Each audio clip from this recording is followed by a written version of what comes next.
this moment.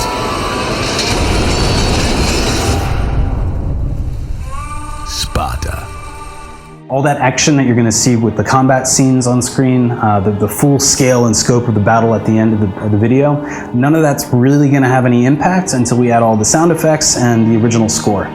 We really don't even start looking at sound and audio until we're about 99% locked down on all the different elements of the video. This means we know exactly what actions are going to happen when every sword is going to impact every shield, even when every arrow is going to enter the frame. Once we're pretty confident that we have that, then we turn to our audio partners. Some elements where we want to really bring the viewer closer into the action, for that we're going to want to emphasize sound effects. For other parts where we want to get an emotional feel, or if we want to make room for their narration, that's where we're going to have the music come up a lot more.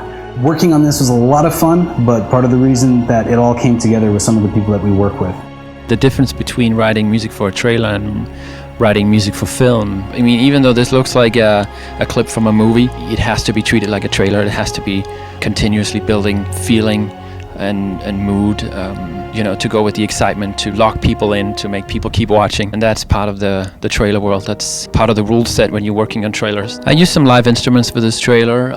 For the opening and the ending of the trailer, that I'm going deep into Greek kind of territory, and I wouldn't even categorize as a typical Greek instrument, but the guitar viola is what we're using there, and it's kind of like a hybrid of that instrument. It's only there from the beginning and ending, and the rest of the trailer I was more focused on supporting an action sequence with lots of fighting.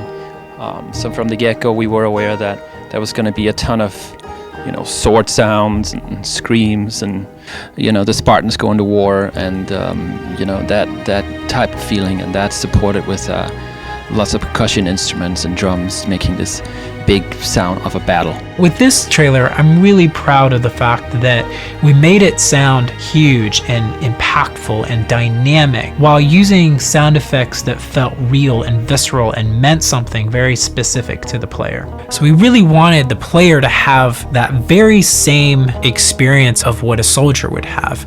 We're standing there, it's peaceful, there's anticipation, we know something is about to happen, and then shoo, here comes the arrows, it's time for battle.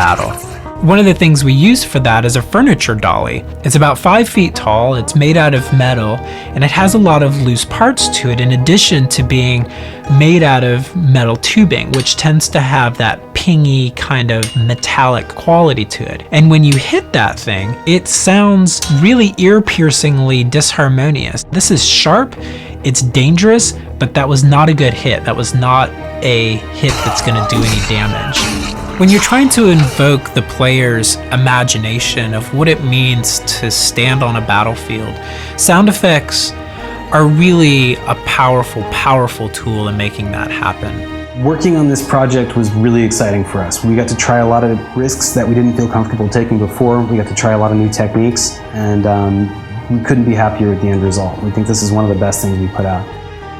We're already starting work on a couple new cinematics for some of our older games, and we will of course be coming out with new material for all of our upcoming titles, so definitely come back and check us out on this YouTube page. Thanks for joining us.